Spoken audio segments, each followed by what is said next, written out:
Fraser Rogers, Tag Honda, welcome to Off Track, mate. Lovely to have you here. How are you? Very well, very well. Pleasure to be here. So yeah, thanks for inviting me on. Thank you, mate. First things first, how are the legs healing? What's the latest on We'll dive straight into it. We'll go to that bit first and get that bit out of the way. Do you want what I tell the officials, or do you want what's actually going on? Tell us what's actually going on. They're not good. Obviously, training accident, I snapped both tibs. Luckily, I didn't break the fib, so I was lucky with that. But I broke both tibs, broke my hip, and had a massive smack on the head. Had an embolism on the brain, and was in hospital for 8 days. So it was a pretty gnarly time. So starting from there, obviously, I had them pinned and did the usual recovery to start with. The first few weeks didn't do anything. Started to cycle hyperbaric chamber every single day, and started to feel better, and then started to realise that maybe I could ride again this year, because initially they said you're out for the year, and obviously as a rider that went in here and straight out, and I was like, I'm back out soon. So yeah, they're sore. I went for a follow-up appointment the other day, and I went in and saw the doctors and stuff like that, and they basically were feeling down my tibia bone. And they got to a sort of point, and he looked at me and he dug his thumb in and said, "Did that hurt?" And I was like, kidding me? Yeah, that really, really hurt. And he said, "Right, we're going to get you for an emergency CT scan." And this is literally Sunday, so I don't know what day we are now, but this is last Sunday, so we're talking 5 days ago. 5 days ago. Anyway, so now, bear in mind, I've driven myself to the hospital. I've walked around the hospital. I've walked for a first x-ray, and then I've walked into that, and they said, "Right, you're not allowed to walk." And I'm thinking, I'm in trouble. This is bad. So I'm now being pushed along, feeling like a sausage in this thing, into the CT scanning room, did the scan, got pushed back in, and then sat down, still wasn't allowed to walk at this point. And then they were like, "Right, do you want to come into my office?" And I was like, I've never been asked into a doctor's office before. Anyway, they showed me through the whole CT scan, basically. I've got videos and pictures of it on my phone. And basically, the bone is now more broken than it was when I first did it. So where the rod has gone through, the bone shouldn't move. And the way the healing is, it should heal from the center of the bone to the the outside and straight down. For a normal person that's doing nothing, not for me in the gym, cycling, cross trainer, riding a bike, crashing a bike. So basically what's happening is I've managed to be able to move the bone that much on the rod that my mind or my body is saying you need to heal this faster. So now I have a massive lump of callus on the outside of the break of the bone, right, literally, obviously you can't see it on camera, but this here, sorry, no, you can't see that, but that up there. Wow. That is basically a load of callus that is unnecessary, and it's not doing anything, which means because it's been trying to heal so fast, it's put all this callus down there, and the actual bone hasn't even started knitting together yet. So it's not ideal. This is the fella that I've just been up in commentary watching in FP2 that missed out on Q2 by just less than a hundredth of a second. Yeah, by nothing. So that's another story that annoyed me as well. But this is a real bit of a problem so since obviously having this issue and the doctor's talking me through and then they're showing everything, it's not just one leg, it's both legs that have basically the bones pulled apart. And there's now a clear daylight between the bones, like I'll show you after. And anyway, it's not ideal, and they've basically said that you shouldn't be riding. You need to be potentially getting your crutches back out, and you need to be not training, and you need to be off your feet and resting and recovering, because from this point now you're looking at a potential 3 to 4 months again. And I'm thinking, which isn't ideal. So I'm sat there and I looked at my doctor and I said, "So what if?" And he sort of smiled and said, "What if you ride?" And I said, "Yeah." Anyway, he said, "You're only going to be pushing yourself further back." So I could be looking at, I'm trying to be steady and sensible and minimize the risk. So this morning it was damp, I didn't go out, whereas normally I'd be first out.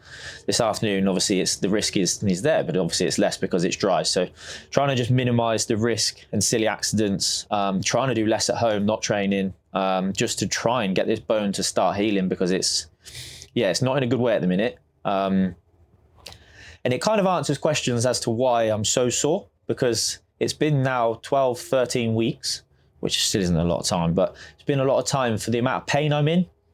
But like I said to the doctor the other day as well, I'm in so much pain every day that it's now just become normal. So I now forget about it. Difficult situation to be in. So they're like, "Are you in pain?" And I'm like, "Well, yeah, but this almost become normal now. Yeah. So when I'm riding the bike, obviously the team and everyone know, but when I'm riding, I'm still not riding in the way I know I can and the way I want to be able to. And I can't move on the bike the way I want to, and I can't change direction. And those little things add up to basically me not getting into Q2. So it's a difficult time. But like I said, I'm going to see the year out because I can't help myself. Because you're a rider and that's what you do. Yeah, I'm going to see the year out. And then I think then after Brands, I'm going to have to sit, put my feet up, look after my little girl, and do nothing all the way through up until Christmas, and just take some proper rest so that come January I can start training properly again. And obviously I'm going to be having scans in between those times to see how we're getting on, and hopefully I can get to January and be somewhere near healed. I can't say as it's going to be completely solid, but have a good crack next year with no motocross training accidents. And please take that out of your contract or put it into your contract, one or the other. Your background is MX, isn't it? I started motocross. You started in motocross anyway before you, as we spoke before we came on, you were the youngest ever winner of the Aprilia Super Teens after Casey. Since Casey. First one to win in their rookie year. Since Casey Stoner. Yeah. Which is the feat in itself. But then where did your career take you after that? So I did Super Teens in 2008 with Ian Newton helped me a lot that year as well. I was a young kid.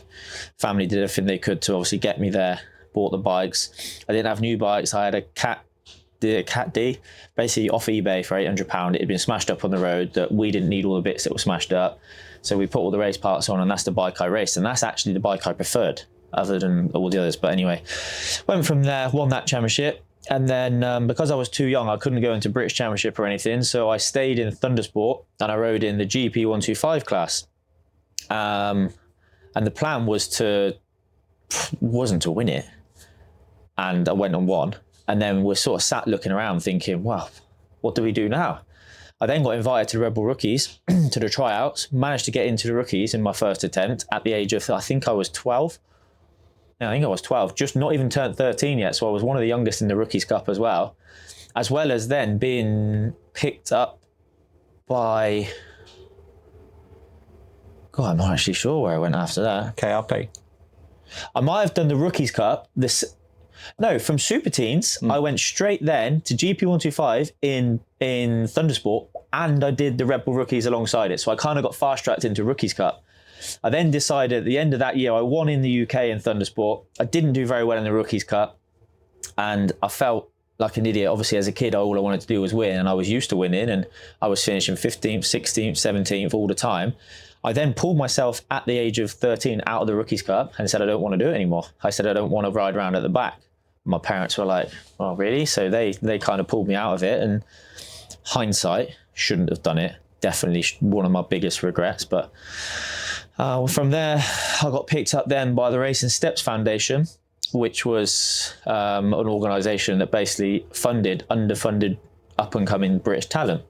They had myself, Wayne Ryan and John McPhee. Did my time with those in the British Championship, and then we did really well. They were like, right, let's go to Spain. So off we went to Spanish Championship. I don't even know what year we're in now, but and we didn't do it on Hondas. We bought Aprilia RSWs, so we had the kit to do it, and it took a year to sort of get our head around it. And the second year, we were competitive in the top 10, and then the Moto3 thing came along. So again, they kept me on for a third year, and I was really, really lucky to be kept on, and went into Moto3 with them. And I think we're now 2012, because I remember doing my first ever Grand Prix at Silverstone with RSF KRP in Moto3. So did that, finished the season, and then we sort of went our own ways. And then 2013, I actually ended up having a year out because I didn't have any budget, really. And then this is a funny story, and she'll hate me for saying it. My mum then got basically on the beers with this guy in the pub, and it turns out he owned a World Supersport team. So I've gone from having nothing to my mum now in the pub drinking with this guy, and I landed myself a World Supersport ride from nowhere. Never ridden a 600, never done anything. So the end of 2013, it was Sheridan Marias and his dad. Yeah. I remember this at Jerez, and she was drinking with them, and I went to Jerez, the last round, and I remember sitting on the plane, And there was Sykes, he was in front of me, and Sam Lowe's was behind him, me and my mum. And we're chatting away like, oh, what are you doing? Like, you should do quite well in the European Talent Cup, blah, blah, blah. And we were like, I'm doing World Supersport. And his face was like, you're what? Anyway, that didn't go well. Had a brake failure, no brakes into the last corner, completely obliterated the bike. Managed to secure a deal for the next year for 2014. So in 2014, World Supersport. Didn't finish that year. The last 3 rounds, the team sort of ran out of budget. I didn't have any budget to bring, so we didn't do that. 2015, again, ended up in a similar position. Didn't do a lot because didn't have any budget. So in fact, I don't think I rode 2015. 2016 then, I landed a ride with Steve Buchanan Morello. Yeah, Morello, yeah. Who's an absolute diamond. He's looked after me for a long time now. So 2016 rode for him, 2017 rode for him. And then we went our separate ways again. 2018, had no budget, didn't do anything really. Got picked up by Michael from Geerling. Geerling, wasn't it? Yeah, Geerling. He picked me up. Had a really strong, the last sort of 3 rounds, I think, for Geerling on the Superbike. So again, they signed me for the next year, which was great. Got to Alton Park, round 2, FP1. I high-sided over Clay Hill.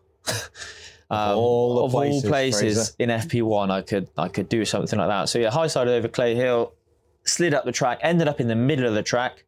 And unfortunately then, basically, all the riders sort of went their own way. And it was Christian Idden that was last in line. And he basically hit me. Blew my arm basically completely out, snapped my humerus. Big operation needed on that. So that was that season done. Oh, what year are we now? That's 18. 2019. God, 2019. What happened in 19? God, so many ifs and whatever else. But 2020, COVID year, back to Morello, back with Steve. Steve hit me up again, once again, looked after me. Did good, did quite good that season actually. Then I got picked up by Ian Newton again, so 10 years down the line from when I first was picked up by Ian. He's picked me up again, got me on the Aprilia, and that was when I started winning, and that's when my career really, I think, re-kicked off. So it started sort of, I didn't really believe in myself, and I was looking for toes and this, that, and the other, and Ian was basically like, you're not going with anyone, so he'd hold me back, send me out on my own. And I'd come in and be fastest. And I'm like, well, I don't understand. And as soon as I started to believe, I started winning.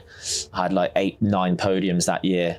I'd got taken out a couple of times, which cost us a chance at the championship. But again, it was another good season. And I got picked up by then a Superbike team that basically, I'm not sure how it all went so wrong. I signed for that team, and they told me about 6 days before the test at Snetterton, I believe it was, that I didn't even have a bike. And through a couple of people, they'd never even put an entry in for me. So then I was like, well, I'm screwed again. This is March time now, and everyone's got rides. So I said, well, I'll sit back and hopefully I'll get something. And that's when 2 years went by. Yeah. I literally did nothing. So that was 2022, 2023. Once again, Ian Newton to the rescue again. Yeah. Honestly, Ian, I don't know how much money I probably owe you, but you will never understand how grateful I am for starting my career and resurrecting it as many times as you have. So pick me up there after 24, 23 months off the bike, 780 odd days. I finished 4th at Alton Park. Alton Park, you came back last year, didn't you? Alton Park, and then I was like, oh, I can still ride then. I wasn't overly fit because I hadn't been training, because I didn't think it was going to happen. And then I came here and it absolutely chucked it down, like horrendous. I ended up in a massive battle with my teammate Lewis Rollo for 3rd, which he got the better of me in the end, and I think I finished 4th again, or 5th. I think Seeley might have come through the pair of us. And then we went to Brands, but that was the start of the pathway.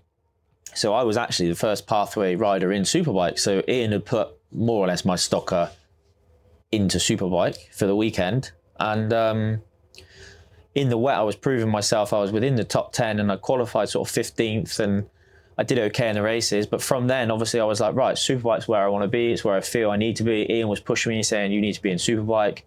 And then got picked up by the tag guys. And despite the injury, I've had one of the best years of my racing career with those guys. They've given me basically a little home, and I feel at home at tag. with Gary and Rob and Tracy, and they all look after me. And that's a funny story as well, because they used to own the Mini Moto Championship that I first started racing in. Oh, really? So have you heard of Fab Racing? Yeah, Fab Racing, yeah, absolutely. So Fab Racing used to be owned by Tracy and Rob. So I grew up racing in their championship. Yeah, so we're now talking 2005, but I think they had it from before, 2004. I'm not 100%, but they had it from that sort of time frame. And I grew up racing Sean, obviously Danny Kent, Scott, and we all basically came through the original British Mini Moto Championship, which was Tracy and Rob. So it's funny how I keep ending up back with people looking after me. So yeah, they've looked after me. They've stood by me through everything this year. Most races I've actually finished. I've finished in the top 10. It's just I haven't done many because I've been out for 4 rounds. I came back and finished 10th at Alton Park, and then I had a crash. And anyway, re-signed again for them for next year. And they believe in me. Yeah, thank you very much. They believe in me probably more than I believe in myself at the minute, which is funny for a rider to say, because most riders are so, not that they're cocky, but they're so self-sure and they're confident in what they can do. And I know what I can do, but because I haven't been able to show it or almost prove it to myself, I doubt myself a lot. So yeah, I'm glad that they've put that faith in me, and they're always trying to pick me up and lift me up, and they're trying to help me with everything I can do, and my crew chief, and they've done everything for me. They've given me a proper shot at a proper career in British Superbikes where I can actually show them what I can do. And so yeah, that's where we are. So I've been around the block a few times, met a few people a few times along the way, different teams and stuff, and I've done a lot of mileage, and it's been a tough road with, now I actually talk about it, with a few seasons I actually haven't ridden. Unfulfilled potential.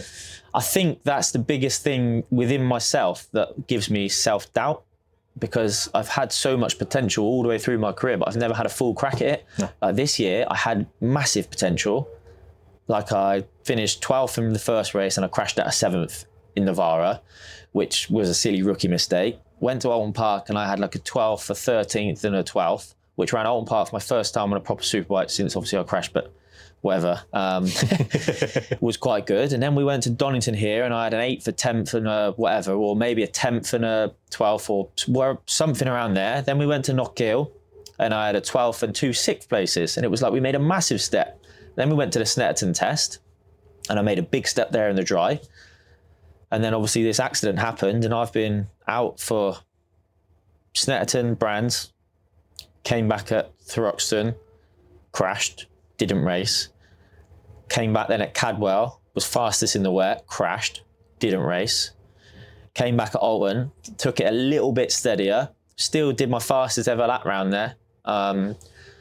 Still finished in the top 10 in one of the races and then crashed. Wasn't your fault? It wasn't, not that it was my fault. I didn't hit the dirt, but I just passed Christian.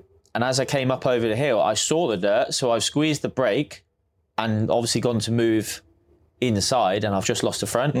There was nothing I actually hit or anything like that. I didn't really hit. It looked like you were actually on the dirt when the front folded. No, I don't think I don't know, maybe. It'd been wet, hadn't it, as well? It'd been wet and Lewis had gone down and chucked a load of crud onto the track. I'm not sure I actually made it as far as you went down, out came the red flag. Literally as soon as you hit the dirt, that's when the red flag got thrown. That's it, wait for a cripple before the red flag comes out. That's the impact I've got. But I personally don't think I hit the dirt. I think I've seen it and gone to avoid it. Yes. Like Storm did. Storm saw it, but he had a wet front. So he was able to maneuver around and then do a chicane. Same with Kyle. I had an inter real. That's why we were coming so fast, because the couple in front of me had slicks. Yeah. So we were coming, and I think as I've seen it, I've gone to move like they have, put a little bit of lean angle in to move, and that's when I've just locked the front. And then I slid through the dirt. But I think the right thing to do was red flag it anyway, because someone else could have done that. I was 6th at that point, so there's 15, 16 people coming. Do you know what I mean? You only need 3 in a battle that don't see exactly. it. And then you got chaos. Yeah, so... yeah, and that's it, really. It's been a journey. The one thing, and the first reason why I wanted you to go through your career is people who may not know your background.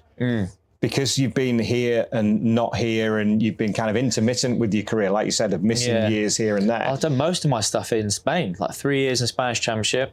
I did I think I did Mugello, Misano, and somewhere else in Italian Championship 1 year.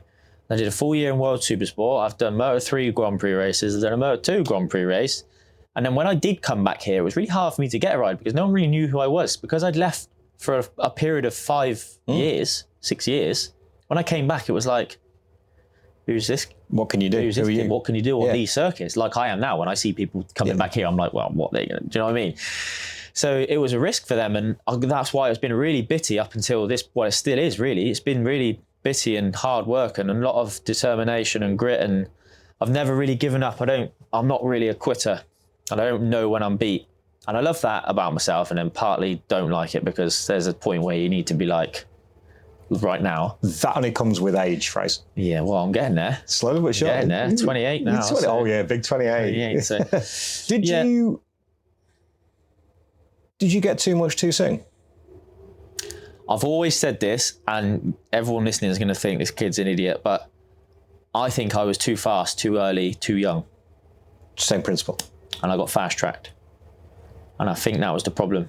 Because if you're not ready for it, like you look at riders today that have the same potential, you look at your Casey O'Gormans, your Eddie O'Shea's, they have everything in place. And then when you're ready, you're going to do this. Correct. When you're ready, you're going to do this.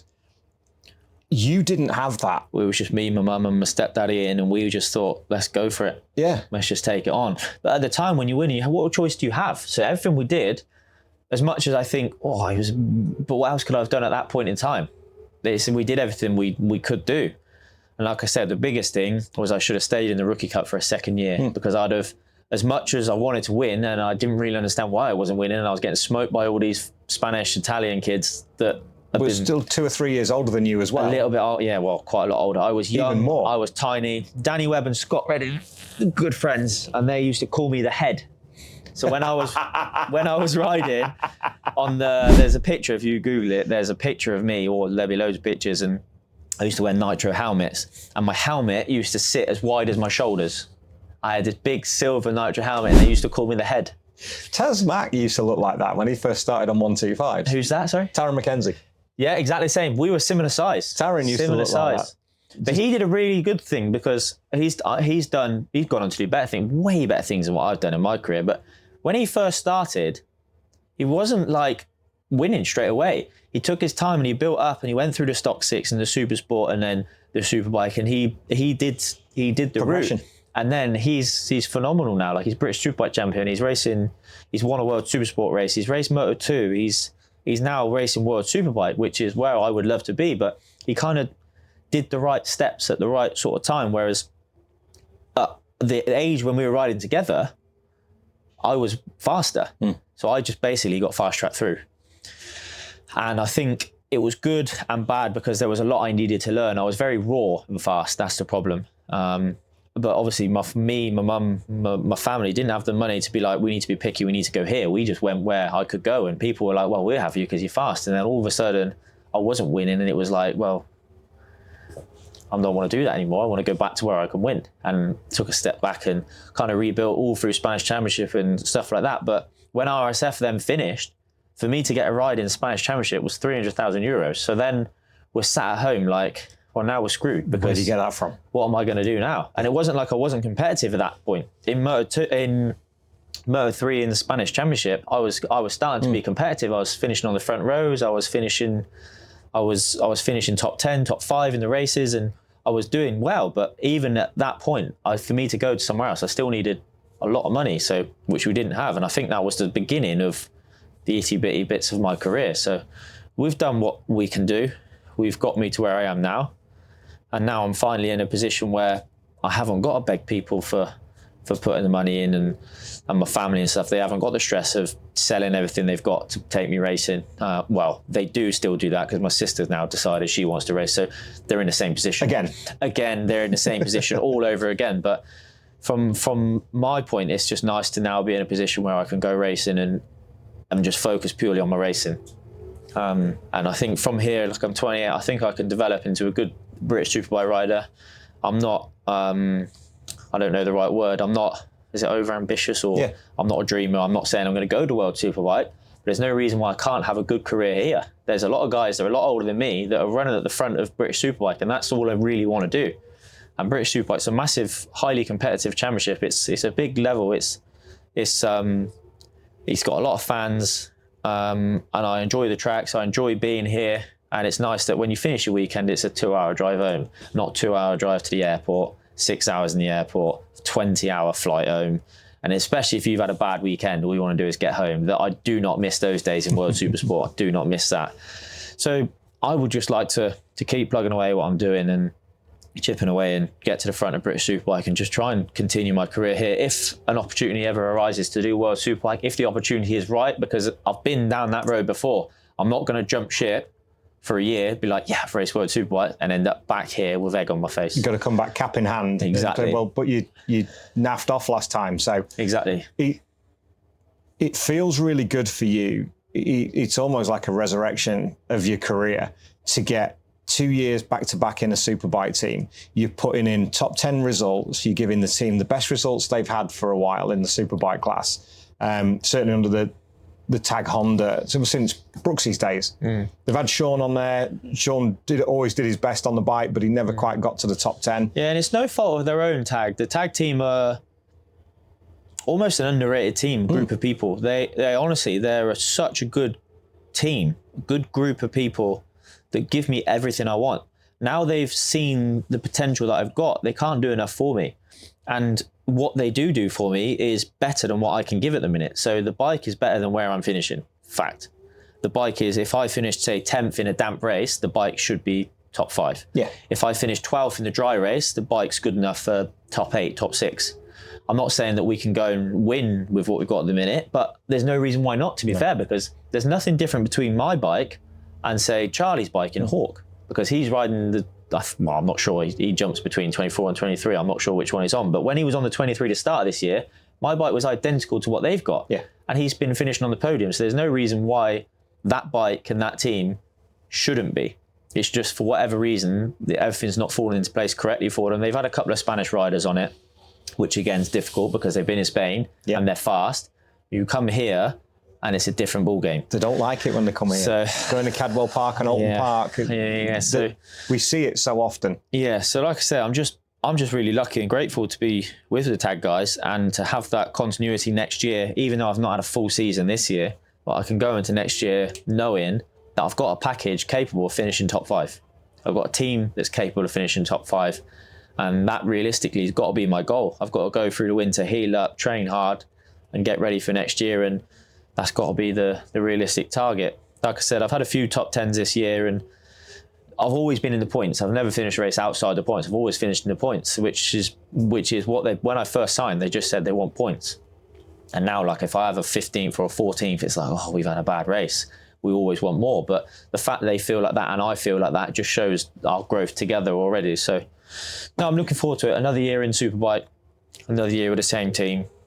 Was there ever a point over the last few years where you thought that opportunity would never come again? Yeah, massively.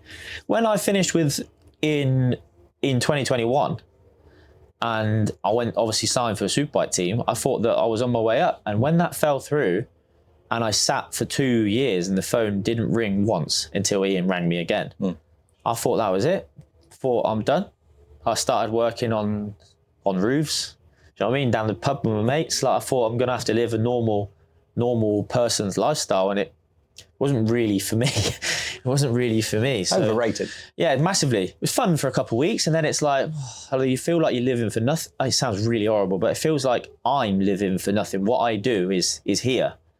When I'm just floating around, I'm literally just doing that. I'm floating around. I'm floating to work. I'm getting paid and paying my bills, and I'm just floating around the house, and it's difficult. It was a really, really difficult time, and there's been a number of times in my career that I thought I was done, and I've always managed to be saved or to resurrect my career. And like I said, this time I really do think that I'm in a good enough place that there's no reason for me to leave that team in the foreseeable future, because they finished second with Josh Brooks in the championship. So why can't I finish second in the championship or win the championship or be top 5 in the championship down the line? I'm not saying I'm going to do it next year because I'm still raw in this championship, but once we've found our feet and we keep progressing and moving, there's no real reason for me to want to leave desperately or anything like that. So yeah, looking forward to it. What's to come? having the pace that you did at such a young age, when you look at your peers at that time in your neck of the woods, Yeah. there was you, there was Danny Kent, there's Scott. Yeah, it gets worse than that. I had Pecco Bagnaia, who's now MotoGP two-time world champion. I had Maverick Vinales, was racing all of us as well. Obviously, Danny Kent is a Moto3 world champion in his own right. Do you know what I mean? Who else did we have? Alex Marquez. Oh, we had so many people racing us that when we were at that age, it was like Grand Prix is now.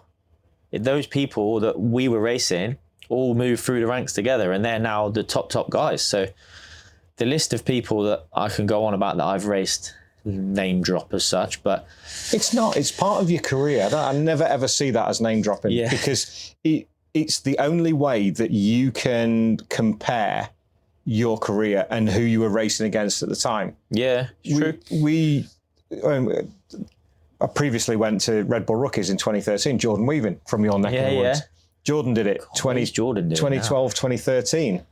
And we went out to Misano, and I'm almost 100% sure Joan Mir, Bastianini were in Rookies at the time. And Jorge Martin definitely was. Yeah, so they were like a year below myself, Danny. Yes. Scott was, I think Danny was a year above me as well, because he did the MotoGP Academy. But when that folded, he then got pushed into the Rookie Cup the same year as me, and then he went on to do what he did and whatever else. But the majority of people, and we did Spanish Championship together, when I did Spanish Championship, Danny was already in Grand Prix. So when I was with Alex Marquez, Pecco, all those sorts of people, we were in Spanish Championship, and Danny was already a level above, and Scott was already Moto2 or MotoGP maybe. He's a few years older. He was a few years older, but the Martins and Bastianinis, they were still waiting in the wings, probably riding Metricas. Yeah. They'd have been doing something like that. So I remember Jorge Martin was definitely in it, because I remember Jordan seeing him at Silverstone one year, and it was Karel Hanneke that won it that year. Karel Hanneke. You're throwing some names out now. It's just, but that's the joy of Red Bull Rookies. When you look what it gave Danny, what it could have given you, and that, like, you go back to that decision of walking away from it. And I had a similar conversation with Josh Brooks last night when we were recording the podcast that we'd done with him.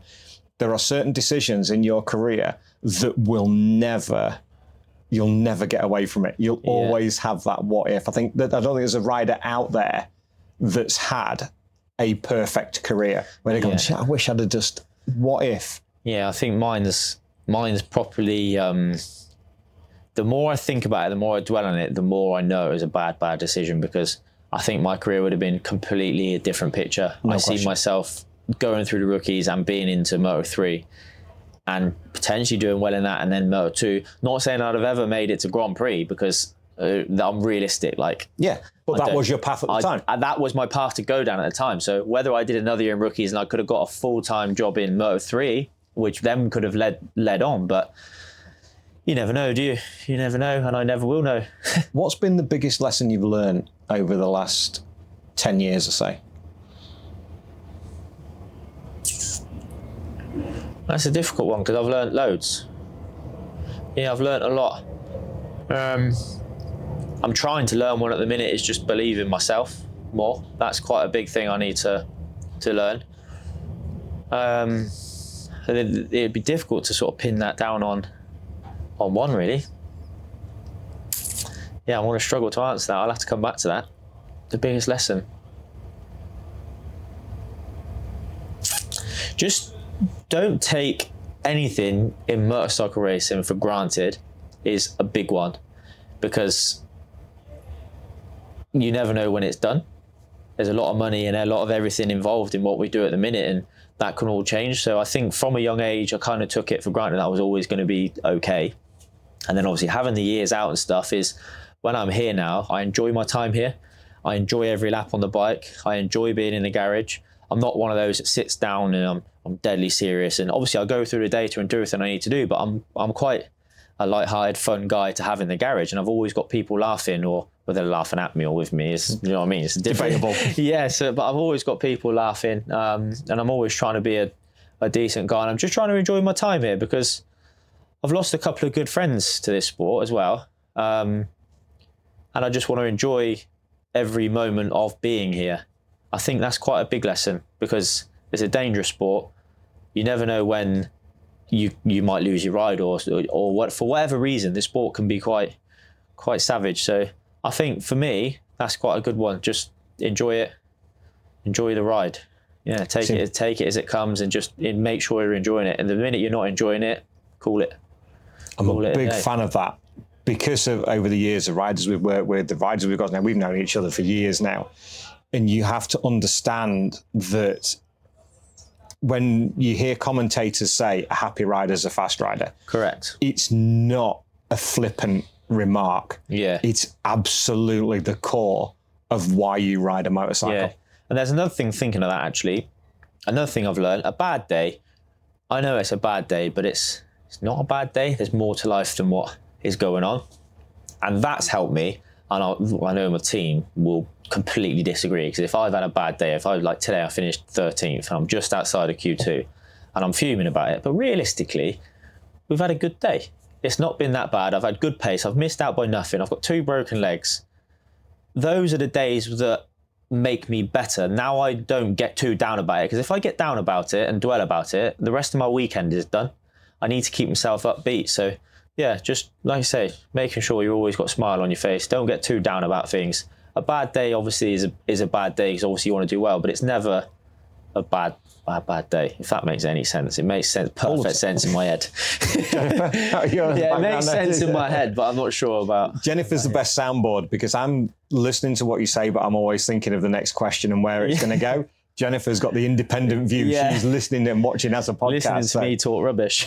It's not though, is it? No. It's not. You said beforehand, I'm not a talker. I don't really know. I try and I'm not good at talking, but I've rambled on a lot in this. You've done brilliantly. Absolutely brilliant. How much has becoming a family man and having a stable private life changed you? That's another good thing, that I'm a bit of a child. I'm a bit of a kid, and I've still potentially got some growing up to do in like my own personal, like my partner Kyra is the most incredible person, girlfriend, partner, anything I could ask for. She does literally everything for me, literally everything without doubt. So having her is massively, I think even helped my career, because she allows me to go and train and do the things I need to do, and she's got everything sorted in the house and everything. She literally deals with all the bills, and she deals with everything. I literally deal with nothing. It's crazy. It should be the other way, but it's not. And then obviously Remy came along, and we've just got such a good thing where we're just both trying our best, basically, and it's sort of grounded me a little bit more. I'm not out, and I used to be the party boy, and used to be when I was younger and stuff like that. But obviously having her and having Remy, and it makes you grow up fast. In fact, having a child makes you grow up really, really fast. But obviously, there's still growing up to be done. Like, I'll do stupid things, like I'll leave my washing on the floor and the washing basket's literally there. And she'd be like, what are you doing? And I'm like, well, but then I say I've got magic fairies at home. Like the dishwasher is always, it's just done. Like I go to the cupboard and I'm like, yeah, it's all completely full. I open the drawers and it's all there. Like, and I open the fridge and there's food in it. And I just think, how has this happened? Honestly, I'm digging myself a big hole here, but she's great. So yeah, I am learning. It's a difficult thing being not just a family man, but obviously being a dad as well. And I think since having Remy, I've turned another page, another chapter in my life. I'm a completely different person now. Everything I do is more or less for her, and to make sure that when she grows up, that she can have what she wants, what she needs to do, and she can be proud of the dad I am doing what I'm doing. So that's quite a big thing for me, I think. Big step I've made in my life recently, and yeah. I think it couldn't have come at a better time. Definitely, because the 2 years that I didn't have a ride, I had nothing. And it's amazing how quickly you are forgotten in this paddock. Not a single person rang. I barely heard from anyone even in the paddock. And the only person that was there for me day in, day out was Kyra. And she basically stood by me through the bad days, the dark days, and obviously sometimes the good days. And actually that's when the motocross thing restarted, and that's how I've ended up in this position. So I started racing motocross club stuff, and then I was like, I'm actually all right. So then I went to national stuff and I did all right. So I went through the clubman, then did amateur stuff, and you start getting quite quick, and basically, anyway, that's another story. But yeah, I started doing that to basically, curve my need for racing. I needed to get scratching your itch. That's exactly it. Scratching my itch. I needed to get that adrenaline. I needed to do something. And she stood by me for all that. We bought a bike. We went racing together. She'd come with me in the van, 2-day meetings, whatever I needed to do. She was sort of stood behind me and we did it. So yeah, quite grateful for what I've got, for the family I've got. My little girl, she's amazing. And yeah, I'm quite grateful at the minute, really, for everything I've got going on. Because I remember before you came back with Ian Newton last year at Alton Park, that was, as you said, that was pretty much your first step back in after a couple of years. I remember seeing you here at World Superbike, and I'm sure you steaming with Brad. Yeah. With Brad Jones. We'd all been sat on the bank drinking. You'd all been sat on the bank, and you were a shadow of the Fraser Rogers that I knew. Yeah, I wasn't really myself then because I had, like I said, I was just floating around. I had nothing to live for, and obviously I never fell out of love with the sport. What do you know? I'm not sure. I'm not sure if I just hated it because I never fell out of love with it, but I hated it because I wasn't here and I wanted to be here. And obviously we've always support Scott in what he was doing, and he was racing, and so we said we'd come, and basically we stayed out of the paddock, and me, Brad, and a couple of our friends, we sat on the bank, and none of us can drink. Literally none of us. We must have only had 3 or 4 pints each. And we came back into this paddock, and honestly, I felt like I ruled the world. I had such a buzz on, and then before you know, I was asleep. But yeah, so it wasn't a great time, really, a great period not racing. But I think everyone goes through the deep, dark days to get sort of back on their feet. Who is it? I'm going to quote someone now. I'm pretty sure Mike Tyson did a quote online, or he said something about obviously hitting rock bottom, and everyone going, oh, I'm at rock bottom. But he said something about rock bottom is beautiful because you can enjoy the whole way back up. And I actually do feel like, although I had everyone around me still, I feel like as a person, I'd hit rock bottom. I didn't really have a job. I had no real focus or drive. I had no real anything really. So I was literally, I don't think I could have got any further down. And there were some dark, dark days. And building myself back up the way I have to who I am now. And this is the real me. To be the family man, to be the motorbike rider, and everything I do at the minute is for the good. So hopefully those days are behind and I don't end up in that sort of position again. So, but are you better equipped now if it did happen again? Oh yeah, I'd be at home with my little girl and everything would be different. So yeah, 100% things would be different. Massively. And the view from the top at the moment looks pretty rosy. Much nicer. It's much nicer. So I'm enjoying it at the minute, enjoying everything, enjoying home life, enjoying my bike life, enjoying my little girl, my little dog Reggie, and just enjoying everything.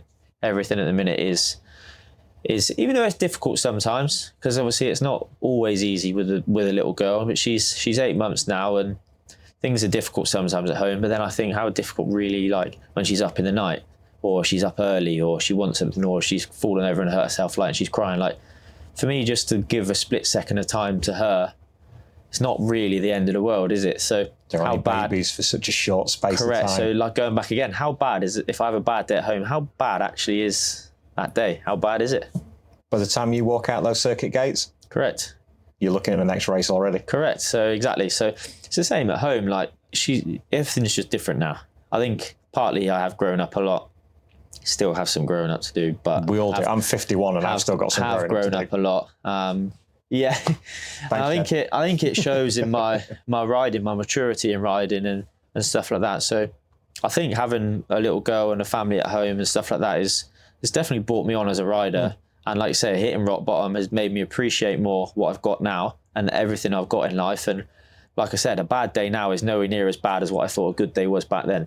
So yeah, we're a big step forward and I'm a much better, happier person now. Tell me about the Fraser Rogers Academy, the Fraser Rogers team that you have. Yeah, that's my mum's team.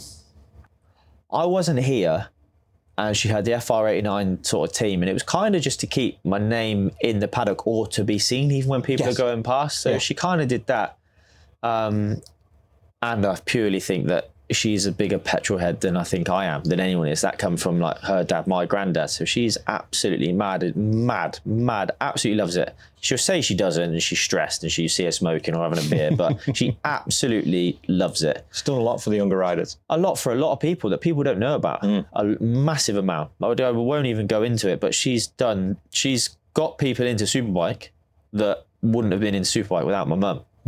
So she does all right. She started a team that she sort of enjoys with my stepdaddy in, and they've got my sister's boyfriend Luca on the Moto2, who's struggling, but it's not a nice bike to ride. It's a hard bike to ride. I spoke to him at Alton Park. He's finding it difficult, and then he spanned himself. It's difficult, and they do the best with what they've got, and he tries his best, and that's what they're doing, really. It's not really anything other than my mum's sort of running a team. She would like to be a slightly bit bigger with more budget, a bit more established, have the bikes, have everything there, more crew in the team, and have a bit more support. But at the minute, they're doing what they can do, and obviously my sister's come back, so she's enjoying riding. Holly Harris, yeah, she's got to give her a name check, or she'll only message me and give me some crap for it. She's back in action. She's had a whoopty today. She's been down. I saw that on Instagram earlier. Yeah. She's blaming her gearbox at the minute. Okay, so she's got the rider mentality. Yeah. It's not her fault. Every single time I see her, like, well, what happened then? And she will just straight away have an answer. Like, yeah, it's a gearbox. Yeah, it's a clutch. Yeah, it's this. And I'm just like... Have you seen my mirror? Yeah. I need to go and get her book of excuses. But, no, she's a really good rider. She's naturally... Like, her technical riding is really good. Just the speed needs to come. But again, she's had a year or so out, so she's jumped straight back into super teens, which that bike's probably the biggest, fastest bike she's ever ridden. Well, she cut her teeth on Moto3, didn't she? And Fab Racing as well before. Fabs, and so it's like I said, a bit of time out. It's difficult. So she's come back. She's enjoying it. So obviously the team's there for my mum's team. FR89 is there for Holly as well. So that's what they're doing. I think my mum, if she had the budget, she would take on every single young talented kid she thought, and she'd run them all. And she'd help them all. She's got her own proper academy at home, the Sarah Harris Race School, it's called. And I'm glad you got that in. I was going to tickle you for it later, just to make sure. She has got a proper crop of young talented riders coming up. Massive. Don't know half the names. I know the faces. Obviously, when I go to help, sometimes I'm like, I know who they are. But I know them better when they've got their helmets and their leathers and their bike. Like most people on the banking. And then when these kids come running up, like, oh, did you watch me? And I'm like, I did, but... Remind me which one you were again. So yeah, it's all like through M4 karting and places like that. All through M4 karting, yeah. M4 karting, and mum's obviously at all the races. She teaches them. She teaches them from the minute they get into the championship to the minute they leave the championship. They come to my mum for sort of tuition. And she does a good job. I don't know how she does it. I don't know how she's got the patience. But she does a really, really good job. And she's like, is it the Pied Piper? Is that the right person? Exactly, honestly, they follow her around like she's the queen. And I just think, yeah. So yeah, she does a really good job. And I think she enjoys that too. So yeah, she is a full-on, my mum is a petrol head. At this point, when you look back on your career, what gives you the most pride at this point on your career? Obviously, Kyra, your daughter, that's pride on a personal level. Yeah. But on a professional level, what gives you the most pride when you look back now? Like I say, personal level is obviously my little girl is the best thing to ever happen to me. And Kyra gave that to me. Yeah. Which basically puts them both very high up on my personal. So those two together. And my little dog, Reggie.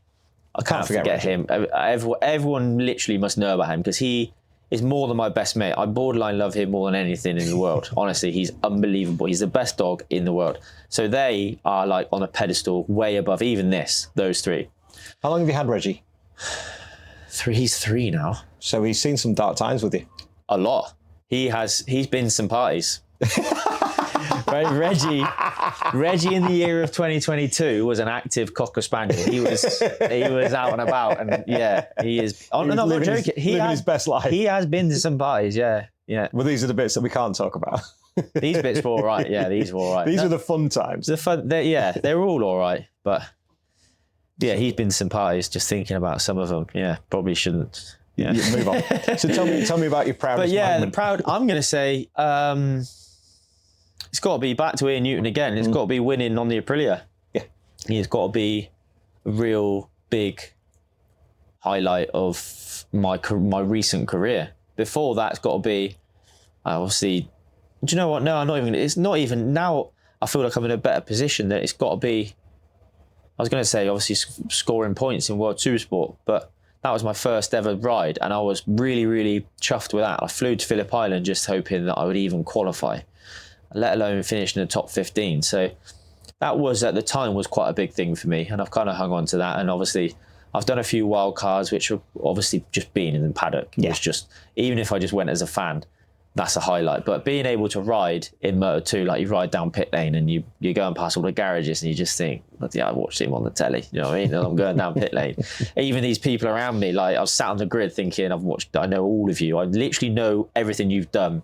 I literally watch FP1, FP2, FP3, warm up. I watch all of it all weekend. So, yeah, so that's quite a big highlight. But I'm going to say it's got to be the win with Ian.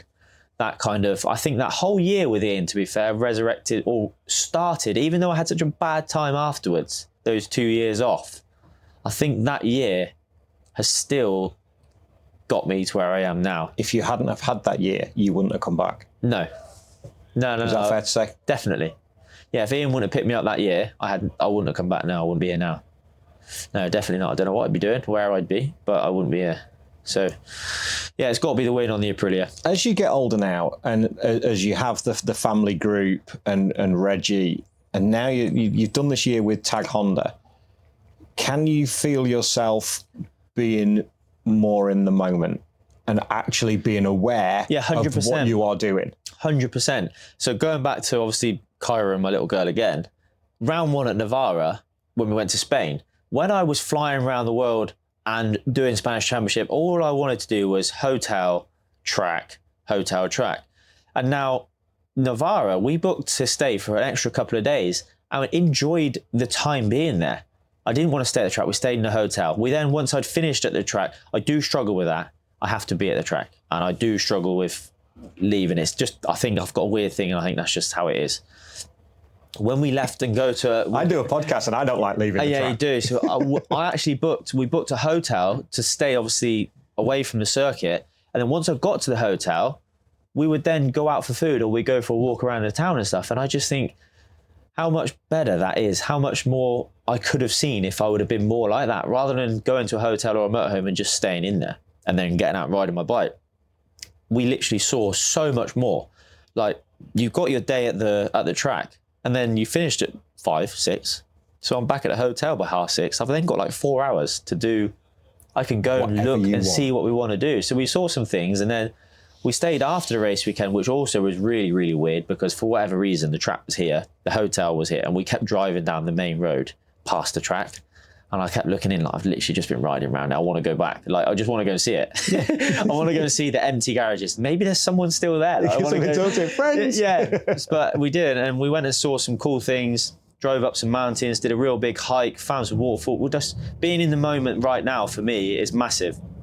Massive. And us going back to, I can't remember what I was saying because I've rambled on, but going back to me being happy and enjoying every part of what I do now, everything I go and see, like we're going to Assen next year. Yeah. So there's no doubt I won't go a couple of days before and we won't stay a couple of days after, and we will go and see some things with Remy, Kyra, and we'll make a bit of a thing of it. So when we're obviously at these sorts of circuits I see all the time, I'm kind of here and I'm just here. Do you know what I mean? I'm going through the motions, but I'm enjoying being here now. It's not now you can go back to the motorhome. The girls are there. You've got detachment from the racing. You're not going back and then going through timesheets or sitting in the motorhome with the boys and talking racing. There's a detachment from it. Yeah. So you can then come back with a fresh pair of eyes the next day and go, right, well, I enjoyed last night. The girls are on great form. That's it. What's on today, boys? That's it, yeah. And girls. Like we keep saying, there's a lot more to life. And now I'm in the moment more, just enjoying everything, which then makes me happy in the garage or happy on the bike. And it's all adding up to me being a better rider, really.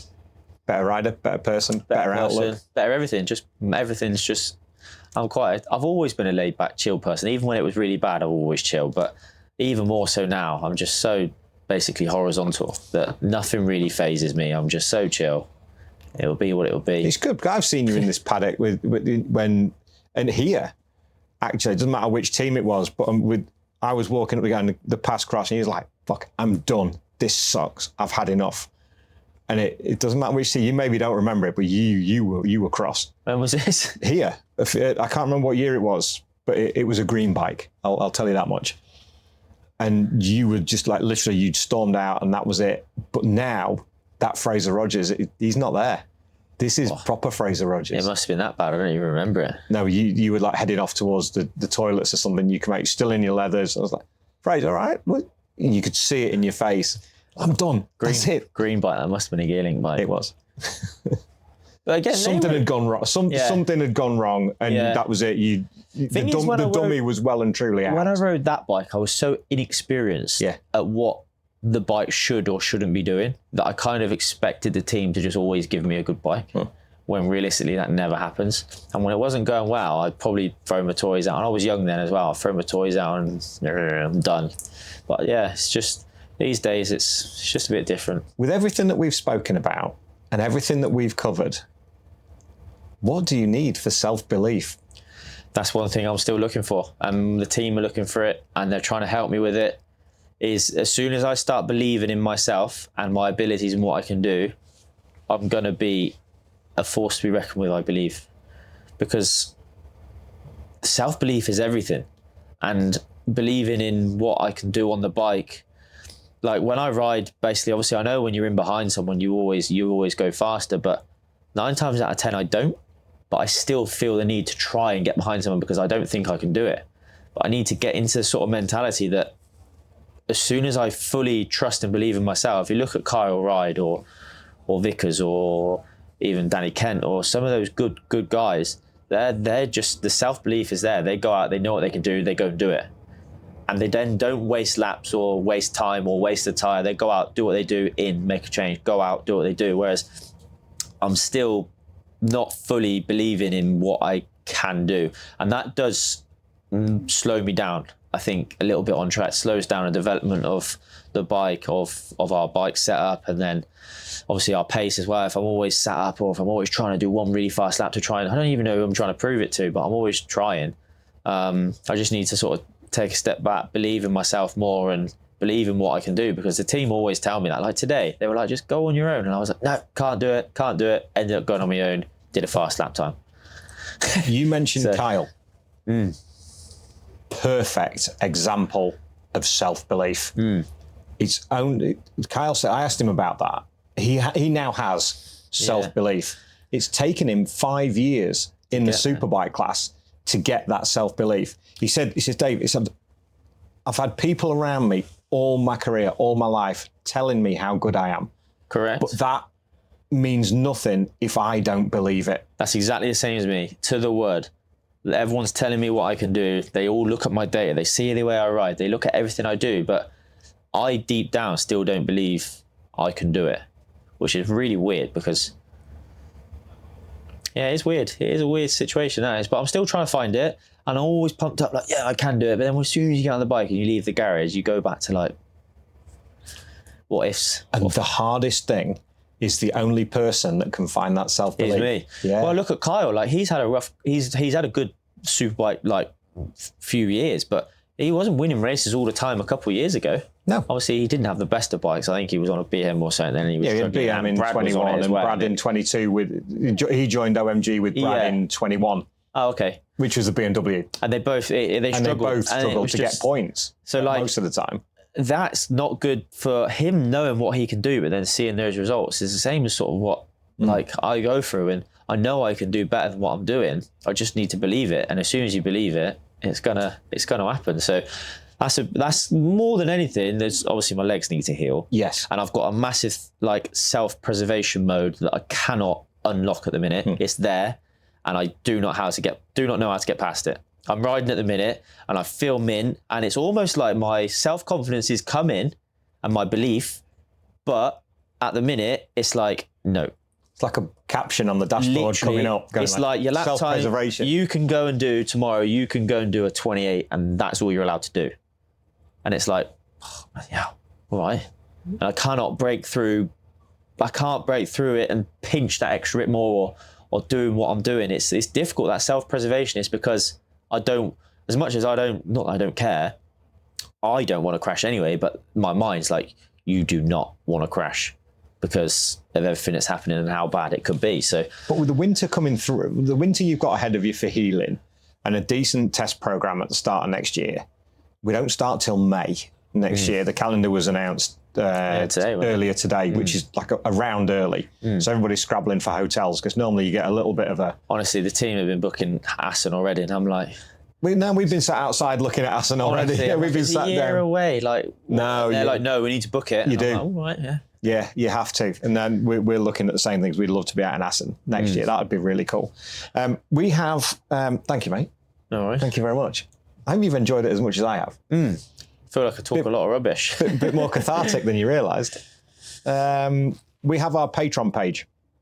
And thank you very much to our patrons for the questions, as always. I can see Jen behind the camera. She does this because I kind of like crouch down a little bit. But she's like, I've got to sit up, you see. Yeah, my posture's horrendous. Yeah, mine is. I've got the posture of a prawn. If I sit up, though, I need a wee, so I might wee myself. So I'm going to sit back down. Well, literally, we'll be 3 or 4 more minutes. That's all right. Our patrons, we always ask them for questions of the guests. And our great patron, Mick Strickland, does Fraser feel his career has benefited from racing at Moto3 and Moto2 level, or is it just a different level?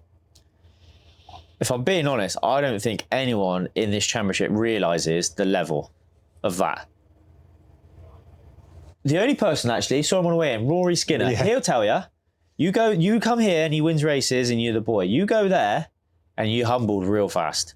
And it's not by like 1 or 2, it's by like 25. And you just think, how is there 24 people faster than me? And it's a different league, it's a different level. And how difficult are those bikes to ride? Horrible. You've got to completely do everything differently. You've got to change the way you ride. The tyres are the same as what we use now, so it might be a bit better. But when I rode it, it was on the Dunlops, and it was stiff and it was nasty, and I had no feel. And they come in, they're like, you need to push to get the feel. And I'm like, I feel like I'm going to crash, but I need to push through it. But I feel like I'm going to crash, so I can't push through it. I come in again, they're like, you need to push more. And I'm like, oh my God. And that's why you see them go out, crash, pick it up, crash, pick it up. And then they'll go and win a race or whatever. They're all on the limit from lap 1 till the minute they go home.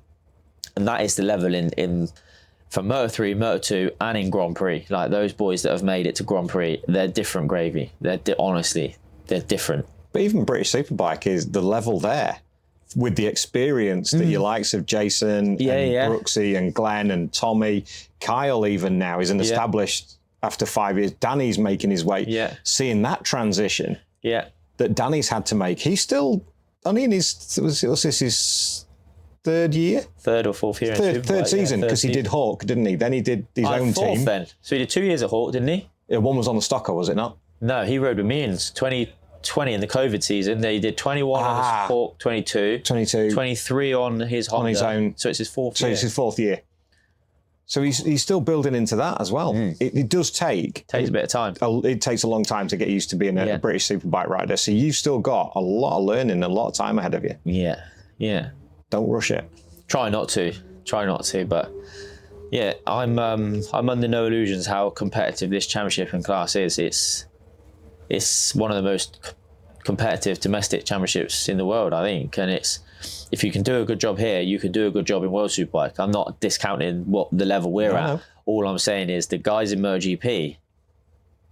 But you say that, you put Pecco on a Ducati here, and I'm not necessarily saying that he'd go and win at Alton Park. But if you put me on the same bike as Pecco, he's going to run rings around me. Yeah. Massively. That's all I'm saying. Level the playing field a bit. That's all I'm saying. You come and ride my bike, sunshine. Yeah, correct. Yeah, like the level out there is crazy, but the level here is crazy too. So I think at the top level of British Superbike, World Superbike, MotoGP, all the guys are on the limit and everyone's doing such a good job. Even the guys in last place, it looks bad and it sucks, but you're still doing a good job and you're still on it. Do you know what I mean? You're still in that class and you're still probably within 2 seconds of the guy up front. So, yeah. I know you're busted. You can't. Yeah, I am busted. I'm drinking water. It happens on a regular basis. Fraser, best of luck for the rest of the weekend at Donington Park. Continued healing with the legs and for Brands at the end of the season. Yeah. Great news on the new deal. Let's do this again next year and let's see where you are and see where that self-belief is. Yeah, exactly. We'll be there. We'll get there. Just yeah, thanks to all the guys I'm sure there's some people that support me that listen to these and watch these. So thanks for all the support, because I have had a lot of kind messages really recently. Sorry for rambling on and talking rubbish, but yeah, it's been a pleasure. And yeah, look forward to a weekend of next year and see what we can do. And let's get injury free first. Let's get fixed up. That's the main thing. We'd love to see that. Ladies and gentlemen, Fraser Rogers.